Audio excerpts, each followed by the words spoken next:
I was camping in the Adirondacks with 3 friends. All was going well. We got to the spot in the pitch dark at midnight. Almost backed the Jeep into the lake. Yep. But we got the fire going, the tent set up, and eventually got settled in bed with the fire on its way out. Once in the tent, we all heard a weird drumming sound coming from what sounded like the middle of the lake. It was creepy because we were in the middle of nowhere, an hour away from our last phone signal, and it literally sounded like a group of people beating on drums in the middle of the lake. Eventually, it faded away and we fell asleep. At around 3:30 a.m., the snapping of a branch woke me up. I'm paranoid and scared of the dark already, so naturally this terrified me. And only me, because I'm realizing everyone else was still comfortably snoozing away. I then heard whatever was in the pitch-black woods coming closer to our spot, passing closest to me since I was all the way at the end of the tent. I could see the glow from the fire through the tent, and whatever was outside was big enough to partially block out some of the light. Then I decided we were all about to die because one of our friends decided at that very moment to start snoring loudly. I debated covering his face with a pillow, and that might increase our chances of survival. But eventually, after what felt like an hour, I crawled over to a different friend and woke him up to tell him what was going on. Whatever it was had moved away from the fire, but I hadn't heard it leave. He went outside to check, and I was cursing him for being every dumb guy in every horror movie. And there was nothing there. I'm convinced it was a bear. A big one. As for the drumming, we never found out what it was.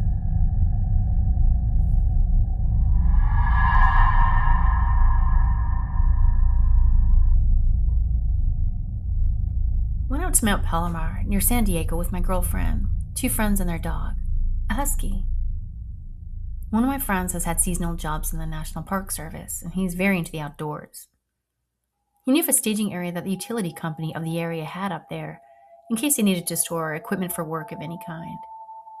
I think that the lot ultimately belonged to the Forest Service, though, because he had a key to unlock the gate in the area, so that we could park our cars in there and camp for the night, look at the stars, and enjoy each other's company.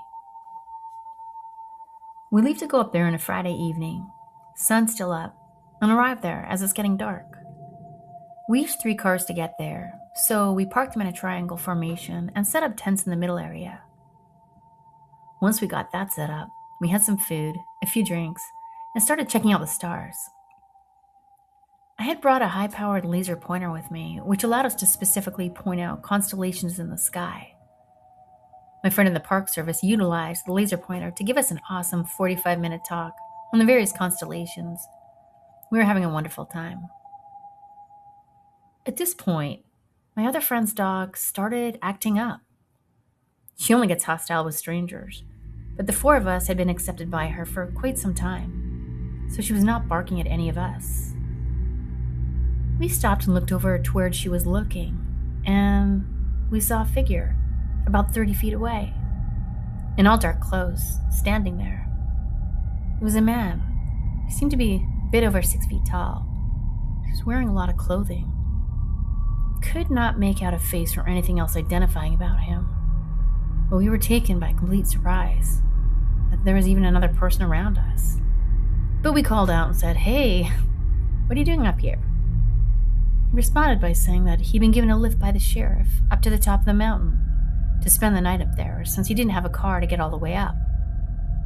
This sounded a bit off, and nothing like what a sheriff would do, but my friend kept up the chat. My Parks and Service friend slid me a knife just in case, so obviously he was feeling the tension too. I trusted his instincts. We were all on edge. I stood in front of my girlfriend and motioned for her to get in the car while we started to get our things together. My friend with a dog was doing the talking and buffing us up with talk of me being in the military. I'm not.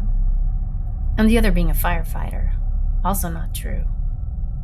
We are fairly built. but he was trying to give the stranger reasons to not try his luck on whatever he was up to. We were certain he was not some drifter who had miraculously made his way up here without a car. He asked us if he could spend the night with our group. We declined. He then asked for a blanket. We also declined. He said he'll probably end up staying somewhere over there, and he pointed towards some bushes, about 50 feet or so away. We kept it chill and said, "Okay, we'll be here. Have a nice night." And he walked off. This was a time for all of us to discuss what we wanted to do. In a clear unison, we decided to get out of there. Anyways, we all thought this stranger was full of it. We started packing up our tents and other camping gear, and my Park Service buddy went to unlock the gate again, which was around 300 feet away. So it was me, my girlfriend, my buddy with the dog, and the dog. While he was unlocking the gate, the dog started acting up again. She was huffing back behind us to our left. We turned around, and my friend shot a flashlight. And sure enough, it was the man again. He was approaching from an angle that was certainly not from where he had walked off in. He tried to sneak towards us from a different direction. My buddy decided to chat him up again, while I left our ring of cars and stood facing him. I honestly cannot remember what my friend said at this point because I thought me and his dog were going to have to fight this guy off and stop him from doing whatever his intentions were. I had adrenaline pumping like I'd never before. I was ready to do whatever it took to protect my friends, but he ended up walking off again. We had another stretch of time to finish getting the remaining things together. At this point, it was to get things done as fast as possible. We were racing against the clock, against some unknown evil, it felt like. We did not know what, but this man wanted to do something to us. It sure felt like it. I jogged over to my friend, who was in the process of opening the gate, to let him know we had just had a second encounter, and that we had everything packed up. I told him we need to go, ASAP. So we briskly walked back to the cars, fired them up, and got out of the lot. Closed the gate behind us. I went to drive down to the left, about 30 seconds or so, to a closed general store, pulled into the parking lot and called 911. From my friend talking to the police, we learned that no sheriff had given anyone a ride up the mountain tonight, and that is not something that they would even do. Confirmed suspicion of the shady character immediately from first question. The officer said they'd send up whoever they had available to check it out, and they recommend we should leave. After the call, we did just that. We had to head down to the right to start working our way down the mountain. On that road, we would pass underneath, where we were setting up at the staging area to camp. As we drove down that area, we saw a black car parked in a turnabout, just below where we were earlier, and a man peering over the hood of the parked car. There's a small amount of room for speculation, but who else would that have been? It had to have been the stranger. We also heard from the other two friends as they were driving down the mountain, confirming what we saw. It took us around 20 to 30 minutes to get down the mountain and park at a gas station next to a casino down there. But we hung out there for about an hour until it was 2 a.m. just to relax, let our nerves settle a little. It was the most comforting time I've had to be in a populated area again after experiencing that. If we didn't have the dog to warn us about that guy, I have no idea about that situation and how things would have played out. None of us have ever gone back there since. Just typing this out made my skin crawl.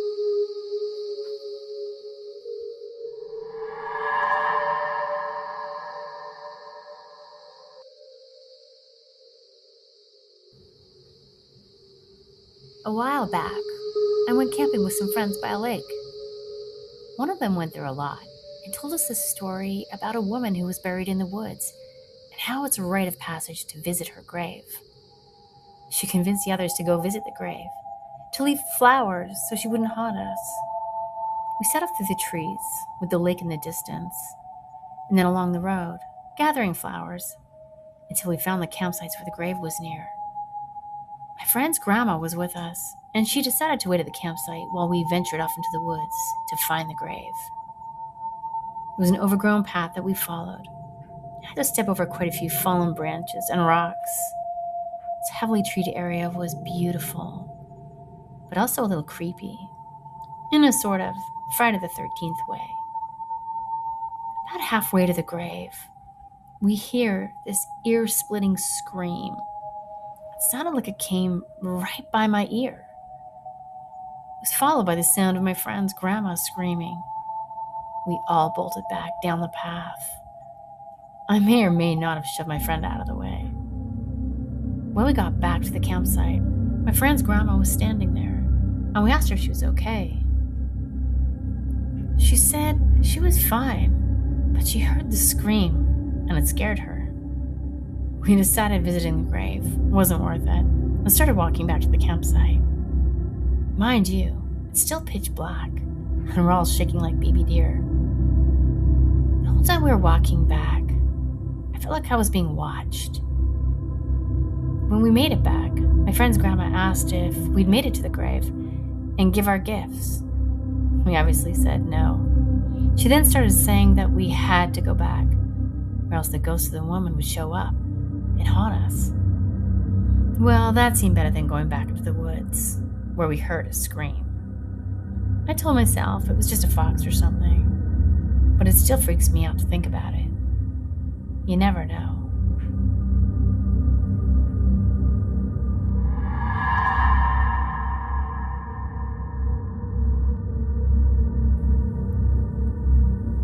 Right after graduating high school, me and 3 friends decided to hike the Appalachian Trail from central West Pennsylvania to New Jersey.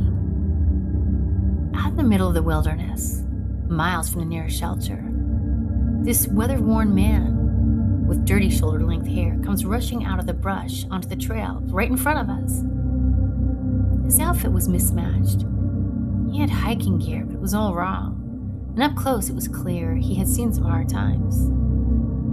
Though he was young, his hands were scarred and skin pockmarked. And around his waist, I kid you not, he had a freaking machete tied to his belt.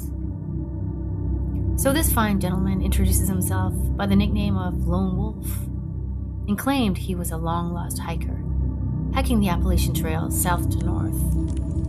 The fact he had no pack, though, was odd. But being really stupid 18-year-olds with that sense of invincible energy common to that age, we didn't immediately get away from him. He was weirdly charming, and we were kind of amused, maybe in a perverse way. We figured he would leave us alone if we were friendly, and so we offered him some cigarettes. As he's smoking, Lone Wolf starts staring at my friend Gwen with weird looks and making uncomfortable conversation directed at her and only her. So we took off pretty quick and hoped that that would be the last we'd see of him. Chalk it up to a good story. Nope. 2 hours later, we break for a rest on a tall rock. And to our shock, we see Lone Wolf, machete in tow, sneaking along in the brush next to the trail. We immediately double our pace, hoping to lose the guy. But he managed to follow us all day. With each hour, we realize beyond any doubt that he is following us, and our pace becomes more and more urgent. By nightfall, we lost track of the drifter, but we were jumping at every snap twig, every shadow in the forest. Hours pass, and we didn't see anyone, so we decided it was time to build a fire. Had the true camp-out experience. But no one could sleep. Throughout the evening, we heard the periodic sound of brush and twigs breaking beyond the firelight. Half panicking, I called out into the darkness. Something is definitely moving just out of sight. I call out hello. The noises suddenly stopped, and I felt the sinking dread of full panic, chilling my blood. I drew my utility knife, sweaty palms shaking. My friend shouts out, "We've got a gun," which is a lie. He reaches into his bag and pulls the handle of a camping frying pan, which, in the dark, looked vaguely gun-like, and waved it around in the firelight. There was silence, then rapid crunching leaves, and the more distant sound of twigs breaking. Then silence. The next day, a local ranger came up to us as we were approaching the next shelter and asked if we'd seen a man matching Lone Wolf's description. Apparently, someone had been attacked, beaten, and robbed nearby. The ranger phoned the sheriff about our story and told us they'd be looking for the guy. The ranger saw we were shaken and was nice enough to give us a ride up a fire trail a few miles so we could get out of the area. I still shudder thinking about what that guy would have done had we not been scared off. In 2013, two of my best friends and I tried to drive through the night during a road trip in California to get to Yosemite first thing in the morning. We ended up getting worn out. We'd been driving from Illinois and camping at cool sites along the way for about a week and a half by that time. We pulled off the winding road lined with tall forest landscape to park somewhere for a cat nap. We found an empty, random church parking lot and pulled in under the only parking lot light. And my friend Megan and I go into the surrounded field of brush to go pee before sleep. Once we're back in the car, Taylor and Megan are sleeping in the front seats, their seats reclined. I'm stretched out in the back, and a couple of the windows are cracked to let the summer air in. We're settled in and trying to sleep for around 5 minutes when we hear it. A distant coin flick that lands on the gravel roughly 10 feet from our car. And that's what it sounded like. I feel us collectively tense up, waiting. Then, the same sound. Sounds like another coin flick, and it sounded like it landed right next to our car. We all immediately snapped to attention at this time. I grabbed a mini baseball bat, saying we need to go. Taylor starts the car. We peel out of the parking lot and drive in silent fear for about 20 minutes until we find a well-lit gas station that has a section for overnight parking. Still a rural town, but it felt much safer than the quiet church area. Everything was so spaced out. We talked about how there were no close houses or other side streets by that church, and how creepy it was that Megan and I breezily ventured out to use the bathroom in the same field that the direction of those coins came from. Who was that? What made that noise?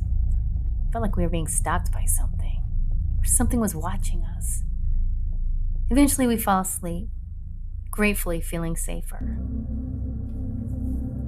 The next morning, during breakfast, Megan tells Taylor and I that as we were leaving the parking lot, she looked back and saw someone standing in the field of bushes.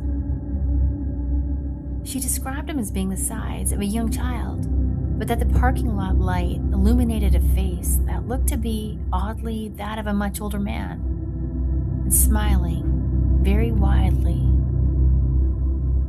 She's not the type to scare easily or have a wild imagination, and I believe her. Maybe it was simply someone who was out adventuring and decided to mess with us. Maybe it was just somebody watching, somebody lonely. Or maybe it was something darker. And maybe we were lucky to have left with just a story.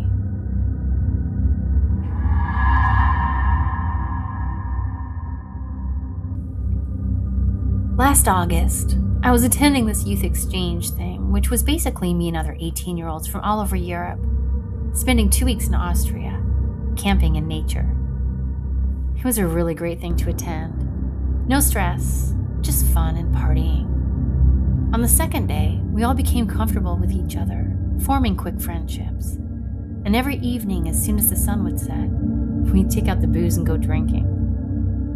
Since a few would go to bed early, around 10 p.m., we decided not to disturb them, and so we went away from the camping grounds to drink and have fun.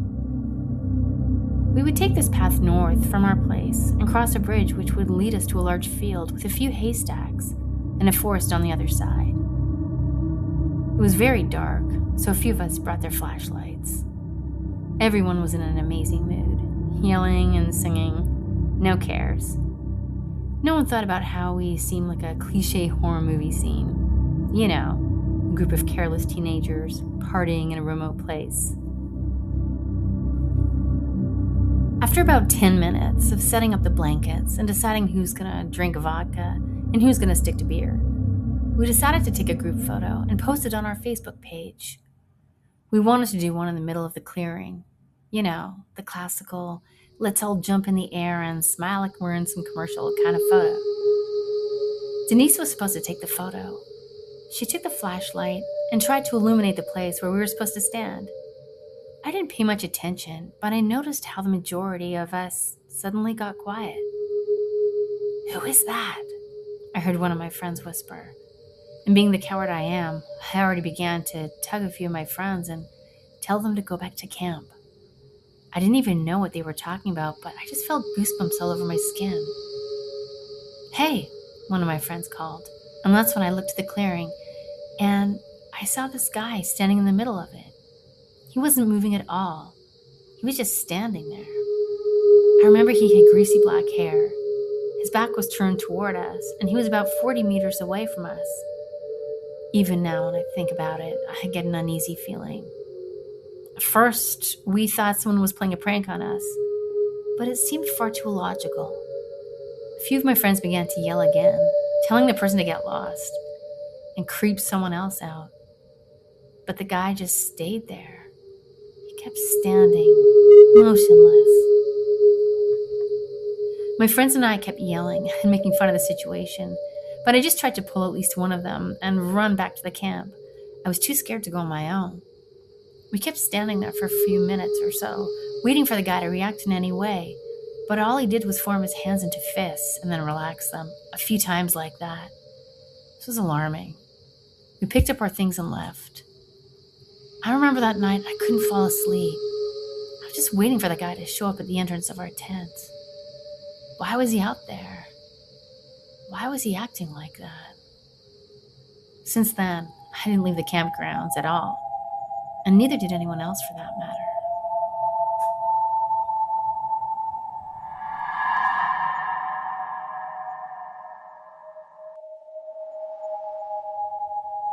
So this is my aunt's story. In the summer of 1975, my aunt was a college student here in Utah, and she went camping with her boyfriend and another couple up American Fork Canyon, a beautiful place 40 minutes south of Salt Lake City. It began raining really hard earlier in the evening, and so most people left their campsites. When it stopped raining, my aunt and her friends made a campfire and got on with their festivities until after dark, when it started raining again. The other couple decided they didn't want to camp in the rain and left. My aunt and her boyfriend, now my uncle, huddled together in their tent and tried to fall asleep. My aunt suddenly heard distinct footsteps not too far from the tent. She sits up and listens. They're getting closer and closer. She sees a quick flash of a flashlight, which turns off again immediately. When my aunt tells me this, she said her first thought was that it was maybe a park ranger coming to tell them that they had to leave due to flash flood warnings or something like that. So she called out, "Who's there?" The footsteps stopped. This woke up my uncle, and they listened for more movement. They both talked about how scary it was because it was hard to distinguish footsteps from the sound of the rain. It was in the middle of the night, up in the canyon, with no one around to help for miles. They decided if they heard anything spooky one more time, they'd leave. So they waited and waited, and finally started falling asleep, when suddenly they were woken up to the soft sound of their tent zipper slowly being unzipped. My aunt screamed, and my uncle jumped into action by grabbing his heavy metal flashlight and whacking the person on the other side of the tent door as hard as he could. Whoever was on the other side of the tent gasped when it was hit and ran off. My aunt and uncle ran like mad for their truck about a half-mile away, and discovered the back tire had been slashed. They were able to drive somehow to a gas station a few miles down the canyon and called 911 at a payphone. The next day, they went to get all their stuff with the police, who found male footprints all around their tent. They never caught the guy. Here's the creepy part. None of this is proven, but it's a spooky thought. In the summer of 1975, several women went missing, and it has been discovered that was when Ted Bundy was living in and terrorizing Utah. Guess where they found some of the bodies? I don't know. In some caves up American Fork Canyon, 1 mile away from my aunt's campsite, where some were discovered.